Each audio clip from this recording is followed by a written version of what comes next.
Good afternoon, ladies and gentlemen, and welcome to the Rebel News live stream panel discussion on this, a Friday, November 21st, 2025.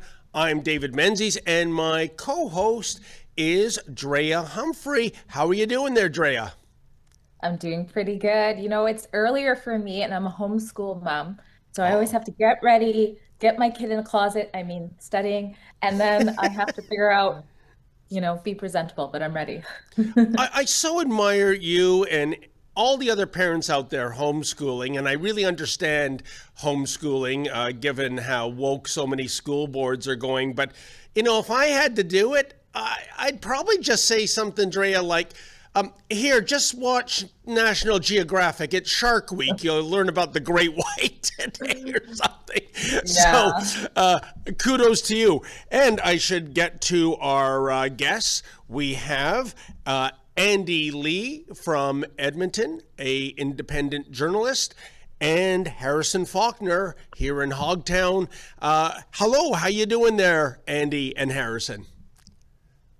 Good morning. Very good. It's been a while. I don't know if I've ever done the Rebel Roundup before, so this is my first time. So maybe go easy on me. But yeah, it's good to see you.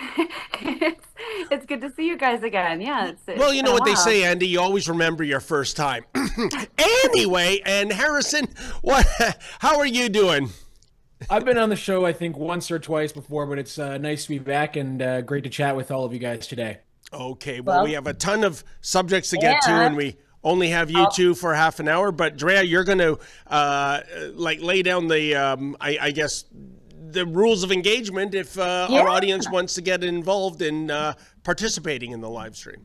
that's right. The panels are so fun, especially if you join us as well. You can ask our panelists a question, you can ask us a question, you can break news as we're sitting here unscripted live talking about the news, and you can join in and donate to help our lights stay on at Rebel News. You can do that on YouTube through super chats, or if you're watching after and you just want to help us out, you can do a super thanks.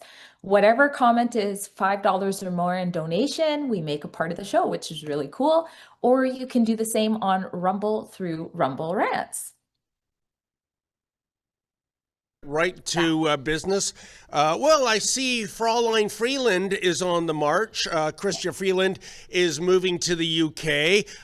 To paraphrase a stanza from Where the Wild Things Are, oh, please don't go, we love you so. Well, not really, but you know what? This is quite amazing, guys. She is going to be involved with the Rhodes Scholarship shtick. And what strikes me right now is that just several months ago, this was the Deputy Prime Minister, the Minister of Finance. We were in an existential crisis. It was time for elbows up. And lo and behold, suddenly she's buggering off to the UK. Andy Lee, let's start with you first. What do you make of this move? Oh, Andy? Oh, sorry. Am I here? Yep, gotcha. Yeah. I mean, it's kind of fascinating. Yeah. I mean, Christopher Freeland's fall from grace. We know that there was some trouble with the budget, and maybe there was some problems there, and maybe she was actually trying to rein a bit of the spending in, and ended up, you know, losing her position. Of course, they made up a new position for her, special envoy to Ukraine. But I mean, she's still a member of parliament of Rosedale, is she not? So I'm not really sure how she's fulfilling those duties as a sitting member of parliament. I don't believe that she's resigned yet. And she's supposed to be our new special envoy to Ukraine, which is a made up position that they created just for her after her fall from grace. And now she's got this new thing, which is, the CEO of the Rhodes Scholars Trust.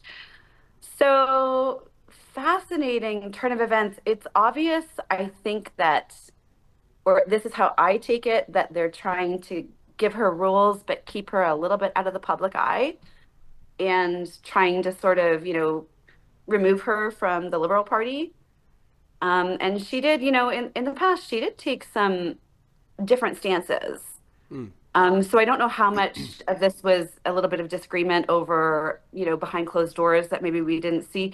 we saw her talking about things like, the money laundering that was going on, and FinTrack reports, right?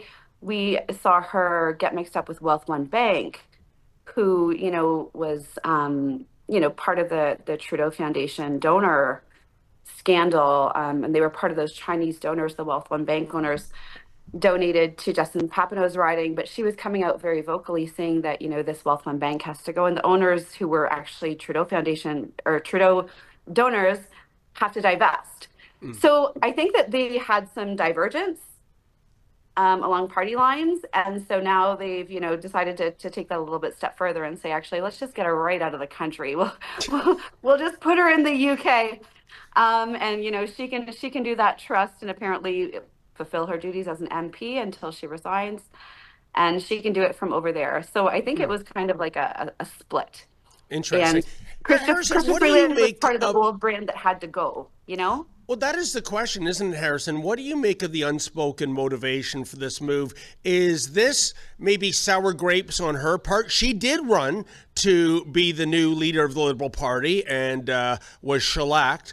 Or maybe is this all about follow the money? I'm sure she's getting a nice, hefty six-figure salary. So again, what do you think is the unspoken strategy of Fraulein Freeland here? So there are a couple of things. Before I joined the call, I just did a check on the average salary of the CEO of the Rhodes Fellowship, and it is in the $380,000 range. Ooh.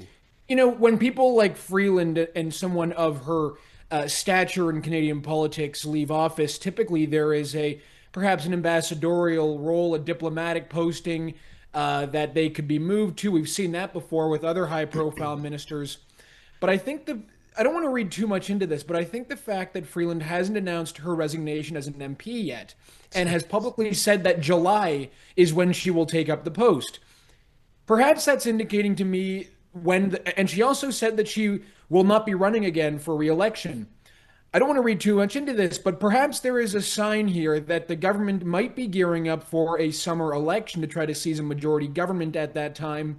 And we might see the exit of Trudeau-era members who might be, tainted by the Trudeau era legacy, and Mark Carney's attempt to try to take a majority government. That might be making too much of a leap, but I do think the fact she hasn't resigned, it's publicly stated when she's taking the post. It's not a diplomatic posting. It is a private sector posting. All these things to me could be pointing to the fact that maybe Mark Carney is looking at the summer for a chance to pounce at a majority.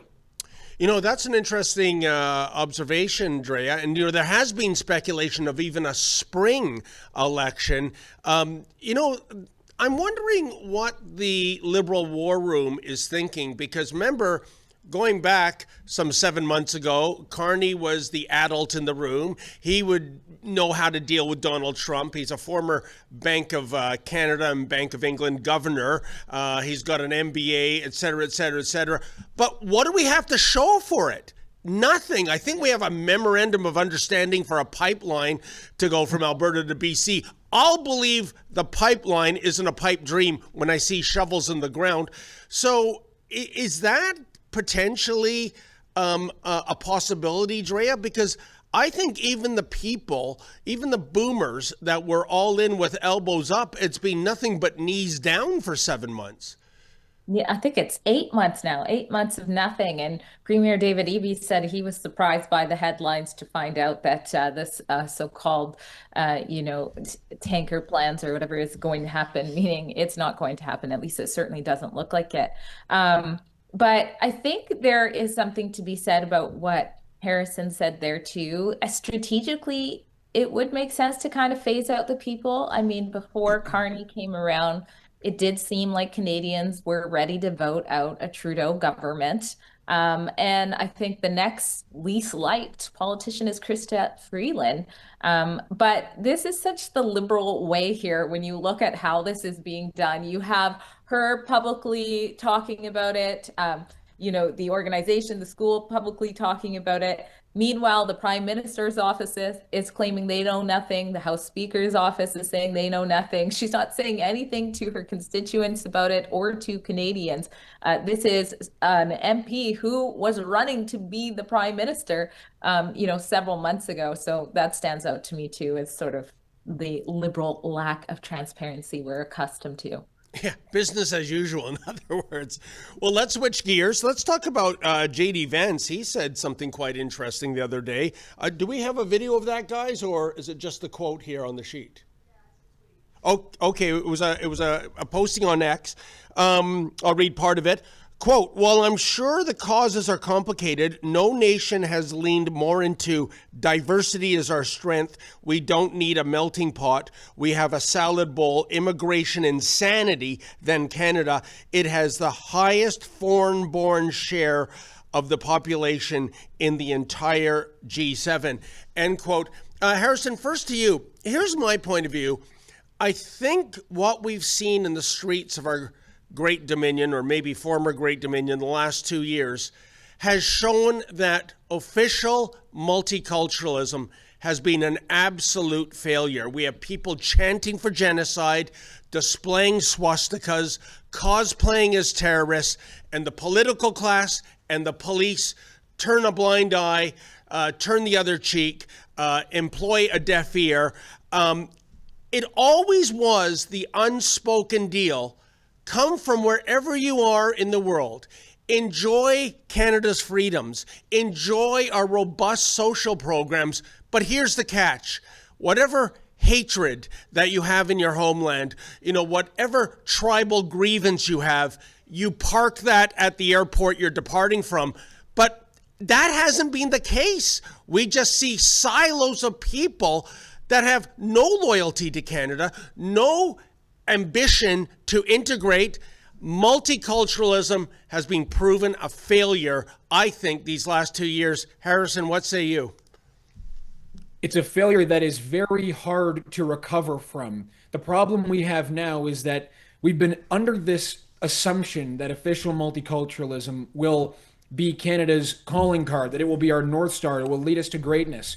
We've been leading with this for decades now, to the point in which we have politicians who are representative of who represent their own silos. We have institutions in this country that represent their own silos, their own cultural silos. And this is becoming very, very hard for us to try to recover from. What's the solution here other than some very tough decisions at a political level and some brutally honest conversations that we need to have? The immigration issue, as J.D. Vance has pointed out, has affected our living standards. It has affected Canada's economy. It has affected our healthcare system, but it has also had a profound effect on our culture. As you pointed out, we are more divided than we've ever been. Our politics is unstable. We have foreign interference in our elections. Crime is surging, in large part due to organized foreign crime in our country and in our cities. J.D. Vance is right to point this out. I'm afraid it's not exactly going to help the conservative cause in our country because, as we know, when the White House gets involved and starts amplifying messages that many conservatives agree with and want to be talked about, it only ends up typically backfiring. But it is an important conversation to have nonetheless, and I'm glad someone is starting to shout it out from the highest levels of the U.S. government. Someone needs to do it. And yet, Andy, I have no doubt that the usual suspects will brand J.D. Vance as a racist, as well as anyone that agrees with that. But I think it's been a failed experiment going back to the early 70s with official multiculturalism with Trudeau Sr. He was behind this. And I think we dropped the ball. I think there should have been, forgive me if I'm coming across as a bigot in the eyes of some, but a litmus test that you subscribe to Western values, that you subscribe to a democracy, that you will be a Canadian first. But that was never part of the agenda, was it? Yeah, no, we kind of bent over backwards to make sure that that wasn't part of the agenda, actually, to make sure that we were overly accommodating, and it's kind of come back to haunt us, right? As we've seen, we've let a tremendous amount of people into this country who don't seem to be aligned with Western values, who don't, value the same things that, citizens of this country value. Unfortunately, I don't know, I don't know exactly when our immigration policy started going wrong. I mean, it seemed like we had a reasonable immigration policy. We brought in, reasonable people who were, professionals who contributed to the society, and it went well. We know around the time that, Mark Carney's friends at the Century Initiative, and that was, the group that was run by, people who are on his staff now, and his advisors who, wanted to bring our population to 100 million.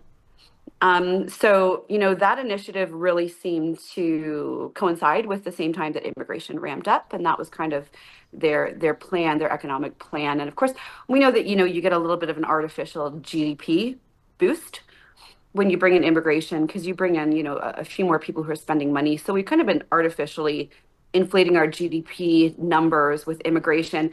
And once we got trapped into that, it was very, very hard to come out of it, because nobody wants to say, hey, our GDP per capita really isn't doing good. When you start to cut off immigration, we're going to see like the truer, a truer representation of what our GDP actually looks like. It's not pretty, right? We know that productivity is at probably stalled, if not maybe going into the negative growth. So yeah, I mean, unfortunate. And, a lot of people are starting to put the brakes on this, not just in Canada, but all over the world. It's just too much. We've seen the awful rallies and riots in other countries. And our officials are starting to backtrack now on their own policies, which is good, but it's also a little bit too late. And how do we clean up the mess that we've got? Yeah. And we're going to have less money to do it, right? So yeah, I'm not sure if this is a fixable problem, at least not with the Liberals in power right now. But Drea, I want to point to a follow-up tweet issued by Vice President Vance, and it's this, quote, "And with all due respect to my Canadian friends, whose politics focus obsessively on the United States, your stagnating living standards have nothing to do with Donald Trump or whatever boogeyman the CBC tells you to blame. The fault lies with your leadership, elected by you." End quote. What's your take on that statement, Drea? Well, that is absolutely 100% true. I don't know how we elected a Liberal government for the fourth time, but at the same time I do, because right when it needed to happen, the perfect ammo was put in place. And so if you look a little lower down and you see Alex Zoltan with Juno, his comment is kind of on point. He says, well, I agree with you. The whole 51st state thing and how hard the US went on Canada and when they went on Canada, the timing of that did have an impact on why Canadians felt they needed to go against the big bad orange man. And the CBC did exactly what we knew it would do should a situation like that arise. So, of course, that's not entirely on the US, but it is something to be said. And, perfect segue into our next item, guys, speaking of the CBC, because CBC News reports undoubtedly gleefully, Canadians are shunning U.S. travel and reaping the rewards. Harrison, back in July, I had to go to Southern California because of a wedding, and it was a pricey part of California, but you add in the fact that you're taking a 40% haircut in terms of where the Canadian dollar is.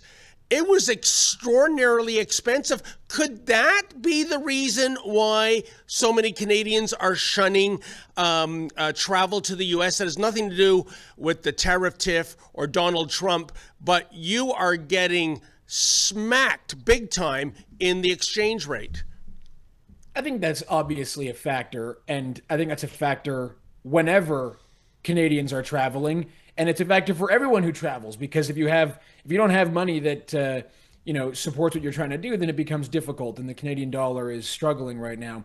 I do want to go back to the JD Vance comment about declining living standards, and I think broadly, of course, he is right to point out that the problems rest with the Canadian government, and the responsibility should be held by the Canadian government. But I think if you were to ask certain lumber workers and auto workers right now, they might have a completely different answer, because those industries, totally honest, have been destroyed by the tariffs and the tariff war.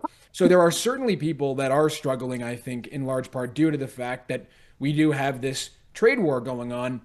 And I think the commenter was right to point out that, if that's the case and that's the way JD Vance feels, well, they should stop talking about Canada so much and stop making it some sort of foreign policy objective, even if it seems to be a joke. Whatever the case is, my feeling is that the election we just had was heavily interfered with by the United States.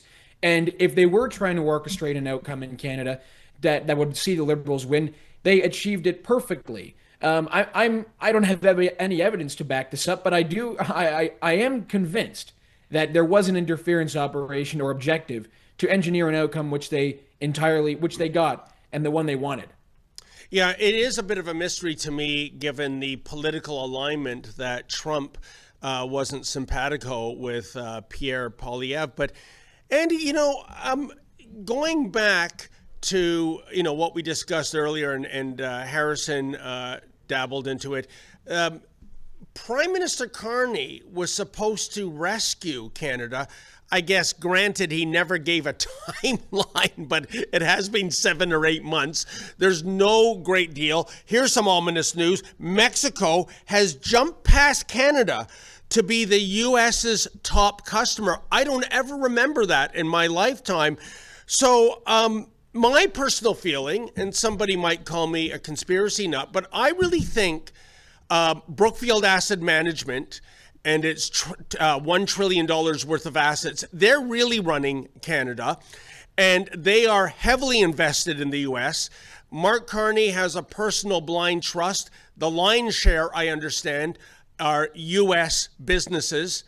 So when you think about it, why would Carney want Canada to succeed and the U.S. not to? That's not good for business. No, I mean, we know that Brookfield's heavily invested in the United States. They've got new projects, they've got new, fossil fuel projects, oil and gas projects going on, pipelines.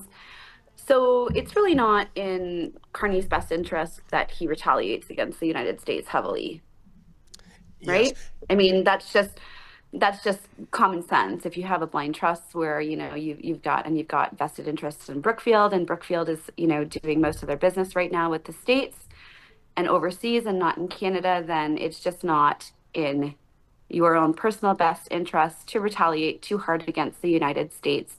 And I think that this is where Trump really has Carney, is that he's got these dual interests, right? He's the Prime Minister of Canada, but he is also the head of a multinational corporation that has serious interests in United States assets and things like that.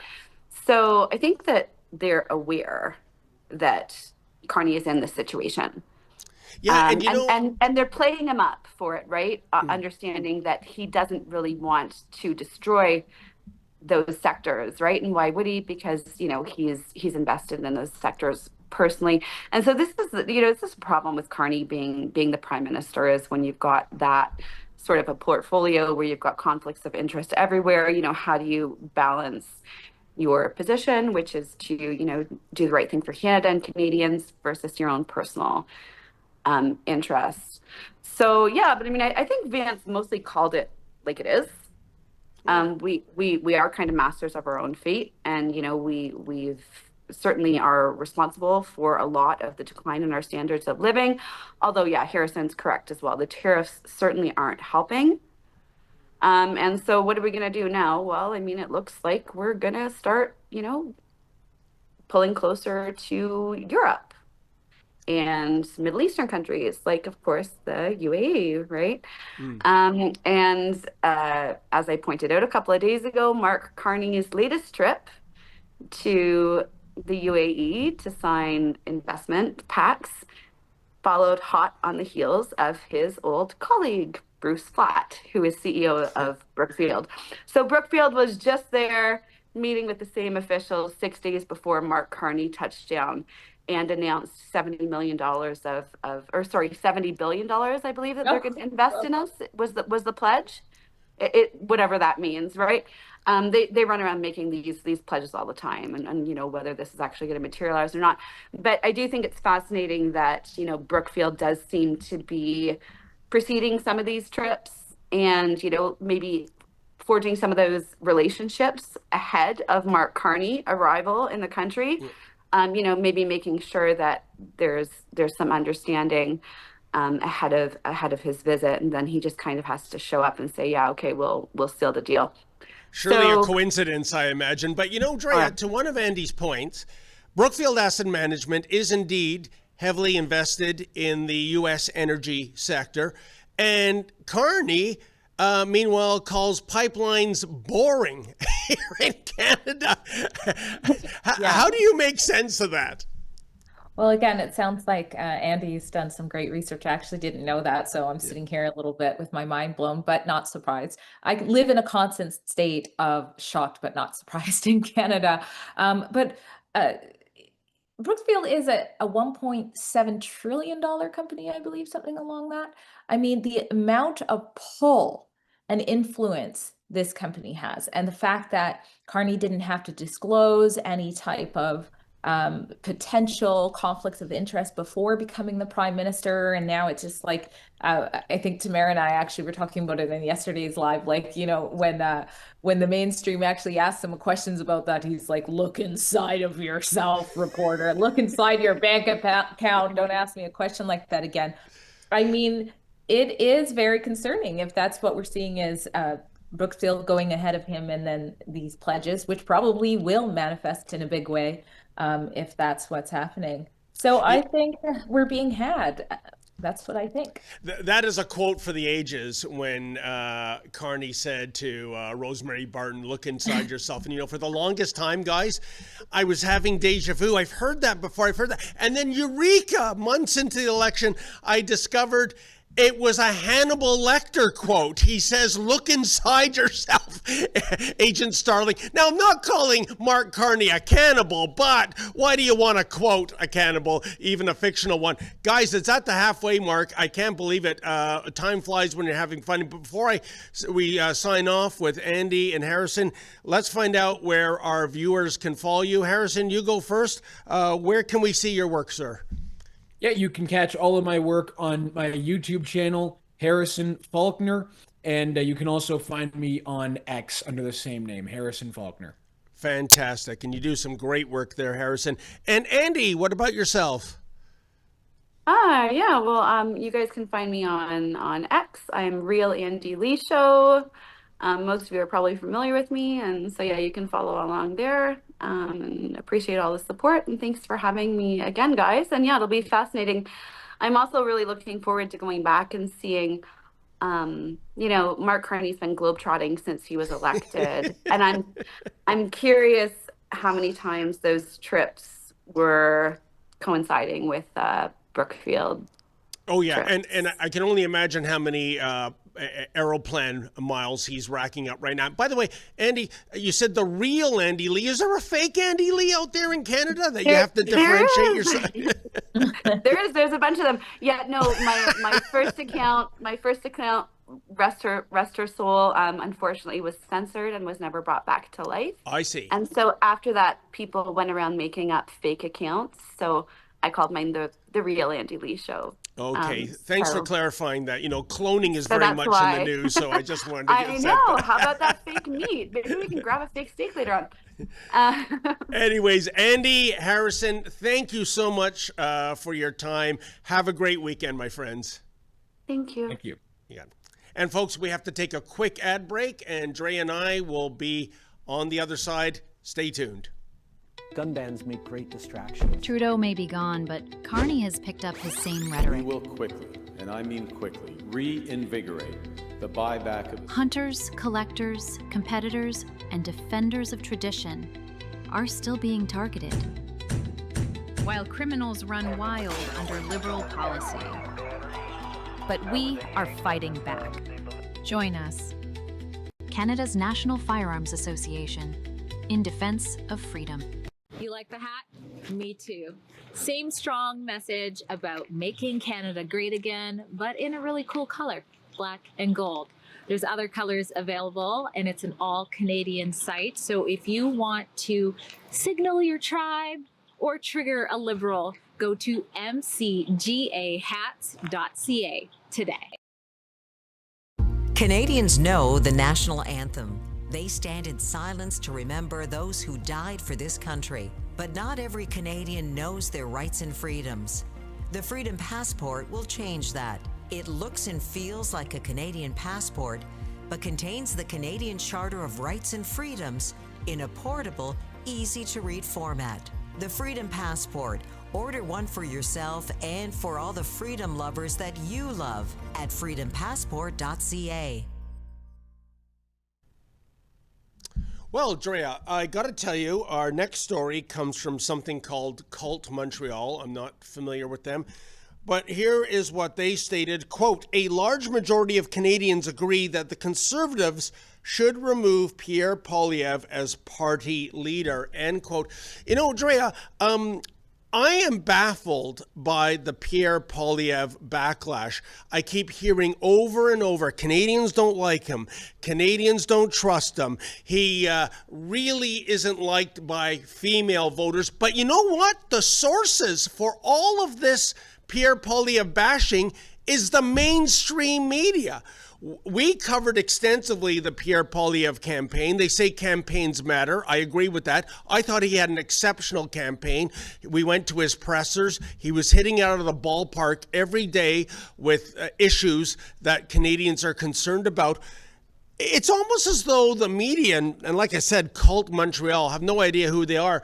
They're instructing Canadians that Pierre Poilievre is unlikable, but I don't see a lack of likability with Pierre Poilievre. Well, we saw that overall, like his vote, of course, not in his riding, but for the party, did well as far as popularity goes. Yeah. And we saw that younger people voted for Conservatives far more than what the polls suggested that they were going to do. So you got to take these polls with a grain of salt. And I mean, I'm not familiar with cults, whatever as well. But it seems like sometimes I wonder, are they just putting these out also to get a feel from the responses of what's going on? And before we continue, I just want to say I don't want to be fake news. So I overstated with the value of Brookfield earlier today. So it looks like its overall value is about 8.9 billion. And I said 1.7 trillion. But they've got lots of assets and things like that too. It must be more than 8.9 billion. I thought it was around the trillion mark. Sorry, 89. Sorry. Oh, 89 billion. So just under a trillion then. I'm fake news again there, but yeah, 89. So around 1 trillion, not 1.7 trillion. Yeah, okay. Well, something else that is on our radar, we have some video, folks. It's Daniel Smith, once again, standing up for that which is known as freedom of speech. Let's see what Daniel Smith had to say in regard to Jordan Peterson. Today we are introducing Bill 13, the Regulated Professions Neutrality Act. This is common sense legislation that would recognize that everyone should have the right to express their personal views freely. No professional should fear losing their license, their reputation, or their livelihood because of a personal opinion, a social media post, an interview, or open dialogue outside of working hours. These changes come after one of the most notable cases of professional regulators punishing an individual for comments made outside of a professional setting, and that is Dr. Jordan Peterson. Dr. Peterson was sanctioned and ordered to undertake a so-called re-education program in order to maintain his credentials for statements he had made outside of a clinical psychology setting. Similar notable cases have involved nurses, doctors, and teachers that have been punished, sanctioned, or have had their licenses threatened for comments that they have made on social media, at protests, or even at meetings of local city councils. We looked at these cases and asked an important question. Are regulators still focused on public safety and professional competence, or are some of them overstepping to enforce ideological conformity and to silence public discourse? The bill aims to protect expressive off-duty conduct. It draws a clear distinction that regulators are responsible for competence and ethics, not policing beliefs or personal expression that has no bearing on a person's ability to do their professional practice. No one cherishes their freedoms like Albertans do. This is a sentiment that we hear often and something that our government takes seriously. Our aim is to uphold professionals' rights and freedoms while continuing to protect the public interest so that both public confidence and professional integrity are maintained. We want to ensure that professional regulatory bodies keep their focus on areas within their scope, on members' actions that affect their professional competence and ethics, because everyone has the right to express themselves and to share their views and to have their voice heard in our society. Drea, imagine that everybody has the right to express themselves. The more I hear from Premier Danielle Smith, the more solidified she is, in my opinion, as the best premier in Canada. The worst premier, well, I think it's a photo finish between Eby and Ford, but that's just my opinion. Drea, isn't it sad in a way that a premier has to state the obvious, that we have freedom of speech and freedom of expression? But look at the jihad that's been going on against Dr. Jordan Peterson. Premier Smith mentioned nurses. Our friend Amy Ham, just ask her being kicked out of the nursing profession for unapproved viewpoints. Isn't it sad that we have to say to all these woke governing bodies, no, you are overstepping your authority. You are allowed to have contrary opinions? It is so sad. We keep seeing this theme of unelected, bureaucrats and the amount of power they have on everyday people and how that even shapes the country as a whole. You mentioned Amy Ham, the overlap between her and Jordan Peterson's case it's very similar. There's a lot of overlap, but even during COVID, much of our reports, as you know, David, during lockdowns, were giving voices to the doctors, to the nurses, to the whistleblowers who were trying to just simply follow their ethics, their medical ethics, and say, hey, maybe there are some issues we're seeing. Dr. Hoff in British Columbia, for example, when they rolled out the Moderna, he said, I've never seen so many injuries. And he just wanted the public to know that, you might want to think twice before first jab is the best jab kind of thing. So I'm so grateful to see her doing this. However, it's long overdue, and it just emphasized the amount of cowards we have as leaderships who have not yet done things like this. And people should know it's not just the bodies of, medical professionals and things like that, although they definitely need to go after those colleges and have some sort of law that gets them back to their position. But even journalists, us, are being muzzled in different ways. It's almost like our free speech on your behalf is getting muzzled on through things like the BC Human Rights Tribunal, and how it's no longer about the facts you report on, whether you're being accurate or whether you're being defamatory, but just whether or not you're reporting something according to Section 7 of our code here in BC that could make people hate an individual who's protected. Like, what the heck is that? So I'm so happy to see finally some sanity come where we have a strong leader. I don't personally, but we in Canada, our Albertan friends, have a strong leader saying enough is enough on this matter.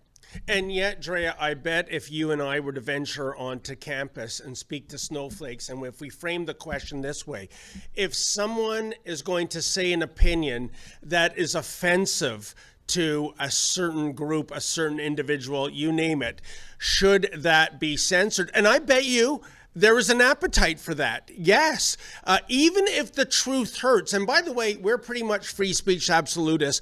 I'm not talking about when you cross the line, advocating harm or death to an individual or an identifiable group. No, that's offside. I mean, just stating something along the lines of, I don't think a so-called trans woman should be playing in female sports because that's an inherent disadvantage for the real female athletes. I think there would be an appetite to say, oh no, you can't say that. You might offend somebody in that community. Your thoughts? Yeah, the truth has become offensive. What if you say there's no bodies discovered in the former Kamloops Indian residential school? Uh-oh. You are offending people, therefore your speech should be criminalized. That's literally what NDP Leah Gazin is trying to say. And recently I went to the university in Kamloops where Dr. Francis Widdowson was, just trying to have that discussion with university students who were enraged. And then when they were confronted with the truth that 0 bodies have been found, all the people who were upset, I should say, there were quiet university kids who tapped me on the shoulder after, who were not drinking that Kool-Aid, but all the ones that were making such a fuss then shifted to, well, even if that is true, why are you saying it if you're hurting people's feelings? I mean, this is how the loudest portion of Canada is. I don't think the majority of Canada.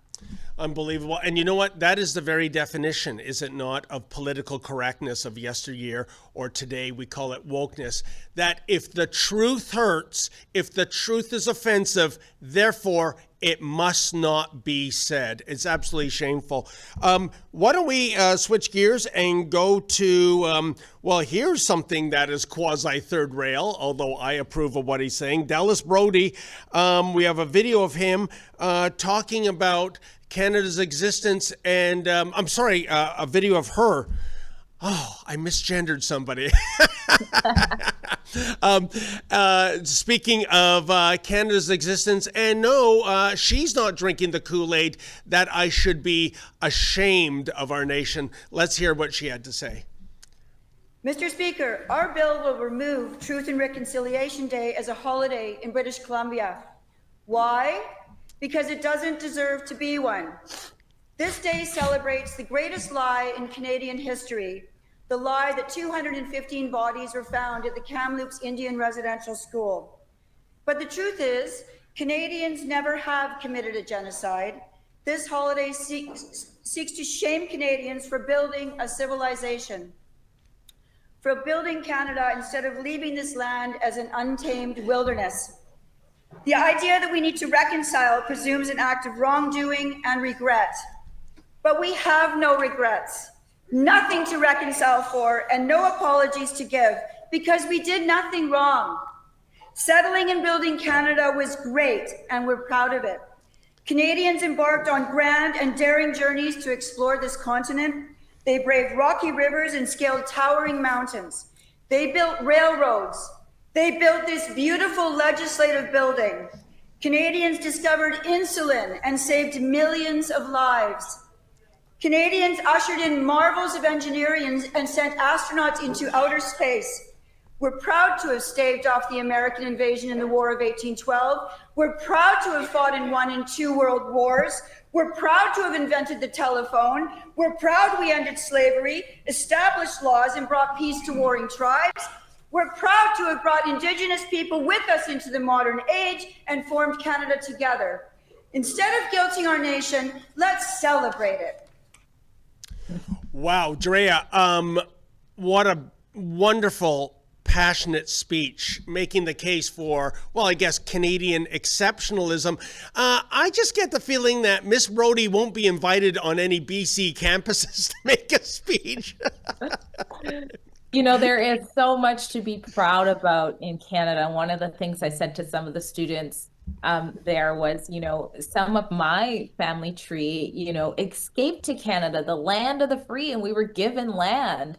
And, those are the stories that we need to hold on to and be proud of. So it is fascinating to see that be said in our socialist government's legislature. And you could see some eyes rolling, or maybe that was a different video I'm talking about, but it certainly was giving people a heart attack in there. Now, you talked about whether or not she'll be invited to a university. I just shared the Green Party has written a formal letter to the House Speaker, basically pressuring the House Speaker, shaming the House Speaker for letting what they call racist rhetoric that violates workplace policy and reconciliation action plan. Because remember, in British Columbia, everything has to conform to some sort of reconciliation principle. And then underneath that, I have a post that basically what's written in that letter really mimics what the Kamloops chief is also calling for, which is the resignation of one BC leader from her own party. They want her to resign. Now, remember, the Kamloops chief is the chief who put out that false claim to have discovered 215 children in 2021, which is related to a lot of the tension that we've seen across the country ever since. And her band is also the lead plaintiff, one of the lead plaintiffs in the land grab case for the entire city of Kamloops to be Aboriginal title. I mean, there's a lot of investment from someone like that on the line here, and you can't have someone like Dallas Brody speaking to the public like that, I would think. But Drea, usually when it comes to the Green Party, I say, who cares? But this is important. I've read Dallas Brody's speech word for word. Where's the racist part? Yeah, there is no racist part. I mean, I get it when she yells, we've done nothing wrong. So many people are automatically going to go to the fact that the government did underfund residential schools, and that did create environments that are not suitable for kids in some of them. And they're gonna fixate on that. It's an important point. But what Dallas Brody is pointing out is all of the beautiful things that we are not teaching our kids, that we are not being proud about. Of course, we've made some mistakes. And I want to talk about what I believe reconciliation should look like. What I believe is how you help people who are suffering, and how I was raised, which is, you dust yourself, try again. If you mess up, you reap what you sow, so you better work hard. At My Ex is a pinned clip. I think it's so important, especially with everything going on in British Columbia, that we play that. This is highly successful Conservative MP Ellis Ross, and he is talking about how he was raised. And this is a man who, when he was the chief counsel for the Haisla Nation, he turned things drastically around, not by pressing into this whole reconciliation, you're oppressed thing, but empowering his people. Sorry, my dog's nails need to be caught. So let's just listen to this. I think it's so important. And note, he starts by talking about being a descendant of parents who went to residential school by their parents' choice. And I was raised by two parents that went to residential school. They were sent by their parents. But I was always taught to be independent, not to ask for any help. So when I realized part of my job was to go to Ottawa to ask for money, I refused. But I did need something to get our people employed, get them out of poverty, and to get our council closer to being an independent government working model. And everything I saw up to date had failed. And so I was trying to think, what do I do next? So economic development in a roundabout way came to be the answer. And it's succeeded in so many different ways that I never imagined. I mean, the people determining their own future, the council determining their own future, and the Indian Act becoming less and less relevant. It's just beyond my wildest dreams. And can we replicate it in other places? Yeah, how do we do that? Well, when I go to talk to First Nations, I talk to them and tell them, you got to know what you want. You have to know what you want. And ultimately, if you do want independence, you do want a future for your kids and your grandkids, you're going to have to embrace change. And change is not easy. And for that, you're going to have to elect the leadership or select your leadership that can reflect what you really want. It's not easy. It wasn't easy for us. I mean, we started in 2004 with this idea. And it was very painful to get to the point where we are today, and nobody really remembers those days. But it was worth it to see the younger generation not knowing or caring about the Indian Act. Right. Not knowing what it's like to be on welfare, like I know how, or what it's like to collect unemployment insurance annually, like I know how. So what he's saying there, that sort of freedom from the Indian Act, that's actually what Dallas Brody is advocating for too, which is actually to give Indigenous people more power and more freedom from the government. And so that's the type of way to empower people. Yeah, Andrea, when is the CBC going to give that gentleman a platform to opinionate? Because it doesn't fit into their narrative of manufactured victimhood. He's all about self-reliance, self-determination. It is so reassuring to hear those words, but you've got to search out those voices if you're tied to mainstream media, because you will never hear someone like that on those channels. Wow. And speaking of mainstream media, wow, look at this, Drea. Bell slashing nearly 700 jobs in its latest round of layoffs. Do they have 700 jobs? Yeah,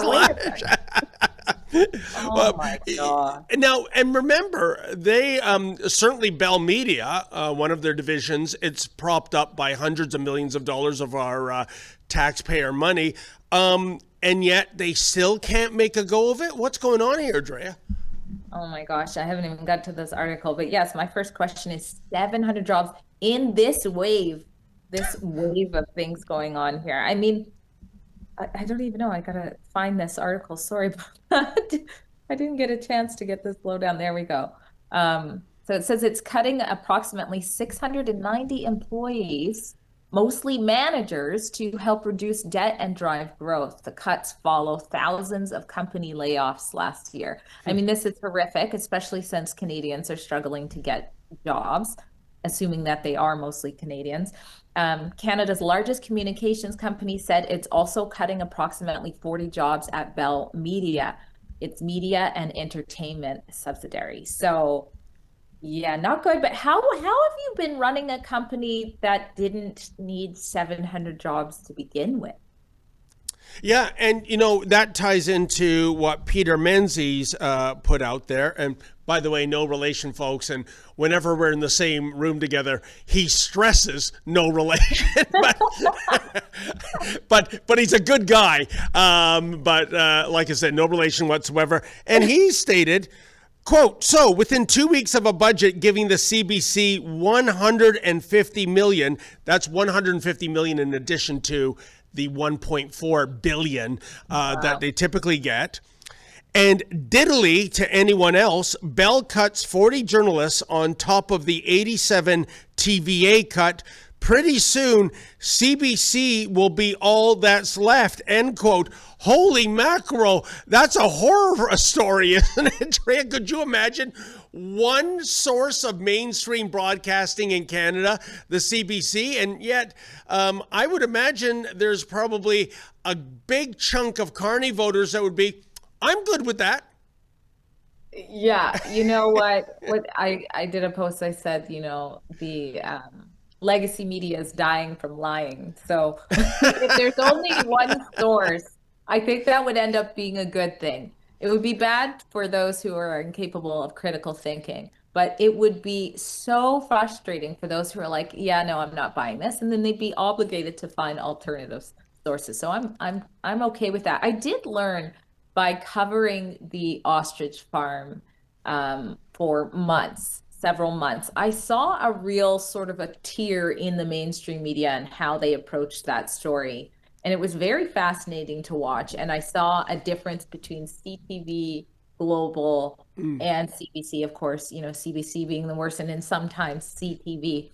But I did see that Global was consistently overall pretty fair. And on that story anyways. And, you know, I like that phrase, dying from lying. You know, Drea, I've been in this racket for 40 years now. And I can tell you the biggest mistake for a TV station or a radio station or a newspaper to make is to underestimate the intelligence of their viewers, their listeners, their readers. Even when you are full-on propaganda and trying to shut out other voices, especially in this day and age of alternative media, the truth will surface. And I think that's behind what's killing these mainstream media giants right now. I think so too. It's happening. And I think they know. If you look on their, you know, YouTube's, of course, comments off. Facebook, comments off. Like they don't even want you talking because they're so terrified that you're going to be like, this is nonsense. Go look over here. So it's definitely a sign of the times. And I know even with local media, because a lot of the stories are all just repeated. The same story gets published by all of the local media exactly the same. And they're in a situation where they'll like slip me information. They don't say hi, they don't say bye, they've never introduced themselves. Like just in my X, they'll just like slip it could be a comment someone said in their area or another article because they can't cover it. So they're like, hey, Drea, have you seen this? But they don't even want to say my name. But it must be so hard to be so conflicted in your job to want to shed light on these things. And then you have to be like, well, I got to give it to Rebel News because I'm assuming they can't even ask. They can't even ask their editorial system whether they can cover it. I totally agree, but I want to address something you said that I think is extremely important. And I see this with the CBC, especially if it's a really hot issue. Comments off. Imagine the chutzpah, Drea. They're getting like 1.5 billion of our dollars. They love our money. Our opinions? No, not so much, because you might say something contrary. That is despicable. Yeah, it really is. All right. Well, Drea, we're running out of our horse track, and we have our cringe video, but I think we have some super chats, don't we? That's absolutely right. We have Nana Wake donates $5. Thank you very much. If we look at the root cause of Aboriginal injustices, it wasn't Canadians. It's always the government. Residential schools, underfunding, division, etc. The same people who belittle Canadians for it. I totally agree. The same way that with all this land grab stuff, it's not the Indigenous people. In my opinion, it's the First Nation band government saying, I want more, I want more. And why wouldn't they if we keep giving more and more? And by the way, their own people don't even own their own land on the reserves. So it's something else to... And Drea, on that point, whether it's Kamloops or Richmond, and what starts in BC, you mark my words, it'll spread across Canada. If you want to set the Truth and Reconciliation movement back 150 plus years, here's how to do it. You go to Canadians who have busted their asses all their lives to pay down their biggest asset, namely their home, and tell them, we're not sure you actually own it. I know you've spent 30 years in mortgage payments and working like a dog, but you might not own it. If that goes through, Drea, if that survives the Supreme Court, I fear what's going to happen in this country. Oh, it's already taken. Just the decision alone before we know what the appeal is going to bring has already taken reconciliation back, unfortunately. And that's because reconciliation, that word has been hijacked for political gain anyways. So people are, struggling to learn with what reconciliation really means. So Sevenfold 7777 donates $5. Thank you very much. Says, thank you for saving us from the propaganda and lies, Rebel News. In other news, cops continue to investigate themselves and find no wrongdoing. Shockers. It's like the CFIA. It's not just the cops. That's happening a lot. Yeah. Well, thank you so much for that. And really, Drea, what else would we be doing if we're not doing this, right? Exactly. Oh, we got a nice one here from Colin Easton. Says, Drea and Menzies, two of the best. Oh, wow. Well, if you can add your address next time, my friend, I'll make sure I send you a Christmas card. Thank you. And we've got V Team Paranormal 2224 donates $14. Thank you very much. Says, hi from Victoria, BC. Did you hear about the huge fire at the COP30 in Brazil?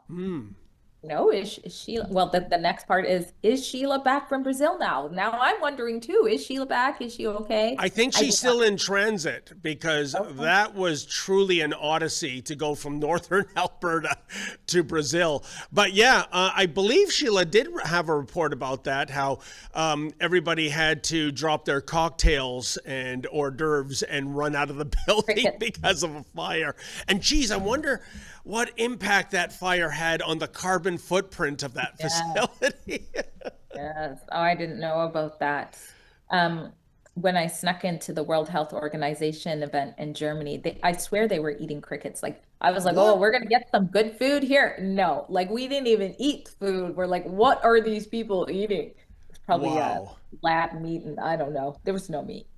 Well, I can tell you, if there's any Germans interested in a giant cricket plant just outside of London, Ontario, I think that's gone bankrupt right now. And yes, there were millions of taxpayer dollars in it. Imagine that, Drea. There weren't a lot of people nor pets that were interested in eating cricket products in Canada. Oh my gosh. Thank God. Thank God. Those are all of the super chats. All right. Well, why don't we get to our cringe of the day? That is the new conservative. Should I put conservative in air quotes? Because he is proclaiming Transgender Day of Remembrance. Yeah, I know what you're saying, folks. I thought we're out of June. No. This stuff goes on all year. 2 days ago, or 3 days ago, rather, the Leafs just had their Pride game on ice. You know what would be really prideful for the Leafs? Winning a Stanley Cup. I know it's only been 68 years or something, like 58 years. But all I know is that Lester Pearson was prime minister the last time it happened. I know, kids, you've never heard of that name. Google it. In any event, let's see what Mayor Farkas had to say regarding whatever Transgender Day of Remembrance is. Good morning, Calgary. It's Mayor Jeremy Farkas here, joined by some incredible leaders and members of the transgender community locally here in Calgary. And I am joined here by them to proclaim Transgender Day of Remembrance. So in advance of signing, I will read the proclamation on behalf of the City of Calgary and my colleagues. Proclamation. From its inception in 1999, Transgender Day of Remembrance has been observed to mourn those lives lost because of transphobia and to bring attention to the continued violence, harassment, and discrimination endured by the transgender community. Whereas more than 100,000 Canadians identify as transgender or non-binary, including over 12,000 Albertans and 5,000 Calgarians. Whereas Transgender Day of Remembrance is marked by vigils and ceremonies in cities across Canada and around the world. Whereas Calgarians are encouraged to challenge transphobia in all forms, whenever or wherever it is encountered, to educate people and to stand up for our fellow community members. On behalf of City Council and Calgarians, I hereby proclaim November 20th, 2025 in the City of Calgary as Transgender Day of Remembrance.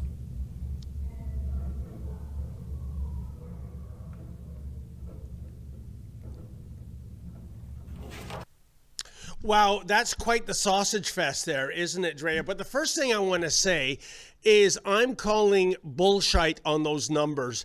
Those are highly inflated numbers in terms of the number of transgender and non-binary people. And, you know, we have a society now where in certain circles it's just simply cool to identify as transgender and non-binary, but you're not transgender, you're not non-binary, you're just saying that. That's where those numbers come from. There's no way the population is that infiltrated with transgender and non-binary people. Well, last I checked, the national average was 0.33%, but in certain pockets, you'll have outliers, obviously, because of the environment, community, high school. For example, New Westminster, their last statistics that I think they published on it, they had 4% in New Westminster High School of trans non-binary kids. How is that possible? Why is it so much more than the other places? But the bottom line is nobody is forgetting that there are people identifying as trans people. I don't know why we need a Remembrance Day. But the other thing is that when they talk about this is a day to remember the trans people who have been murdered or killed, when you actually look into the cases that they're talking about, they're almost all not even Canadian cases. And then the ones in Canadian, there's no evidence that it was because of that reason. Like, for example, will be a prostitute who got killed. Is that because they were trans? You just don't know, because unfortunately, when you're living that lifestyle, it's a very dangerous lifestyle. So it's more trans people who have died in a horrible way, if that makes sense. Well, I wonder what Jonathan Yaniv has to say about God. because he's usually the guy hurting other people, whether it's with his fist or his cane. And yes, folks, I do speak from bitter experience, and Drea has had some run-ins as well. So, but one last point on this, Drea. When it comes to municipalities, you shovel the snow, you pick up the garbage, you fix the potholes, you make sure there's clean drinking water. I'm getting sick and tired of proclamations and foreign flag raisings, and you'd think that Farkas would be on board with that because, as I understand it, as of next year, no more foreign flag raisings. Can we just ask the mayors in our Dominion to stick to their lane, to do what they're supposed to do, which is the management of their city, instead of going off the reserve for all these feel-good, proclamations? And can we just bring back, like, if you wanted to dress like a woman, you also wanted to kind of be, like, treated like a woman, and, like, you didn't make, like, a big deal about it. Do you remember that? Yeah. I remember that. It was like the goal was to be treated like a woman, so you didn't, like, say, hey, everybody, I'm a trans person. You must watch my every move and learn about me. You know what I mean? Like, just, I thought the goal was to be treated equal. But anyways. Yeah, well, we sure know what a transgender is, but when it comes to a woman, well, we only have to look to a certain U.S. Supreme Court judge. Couldn't define what that is. That's a Supreme Court justice, not some lunatic off the streets. Anyway, Drea, we're past the 2 o'clock mark, Eastern Standard Time. I want to thank you so much, and it was great to have our guests, Harrison Faulkner and Andy Lee. Folks, and by the way, thank you for tuning in. A special thank you to all those who made a donation. That is greatly appreciated. I will be back here, I believe, with the happy wanderer Sheila Gunn Reid on Monday. In the meantime, have a great weekend. And as always, stay safe and stay sane. Big news, Rebel News now has premium memberships on X, Locals, and right here on YouTube. For just $4.99 a month on YouTube, you'll get loyalty badges, custom emojis, and access to members-only chats during our live streams. At $8.99 a month, you'll also unlock Rebel News Plus shows and our documentaries. But here's the catch. YouTube could cancel that premium tier at any time. That's why the best way to support us is at rebelnewsplus.com. It's just $8 a month, cheaper if you go annual, and you'll get exclusive extras like an ad-free site, comments access, and even the chance to submit op-eds. Wherever you join us, thanks for keeping our independent journalism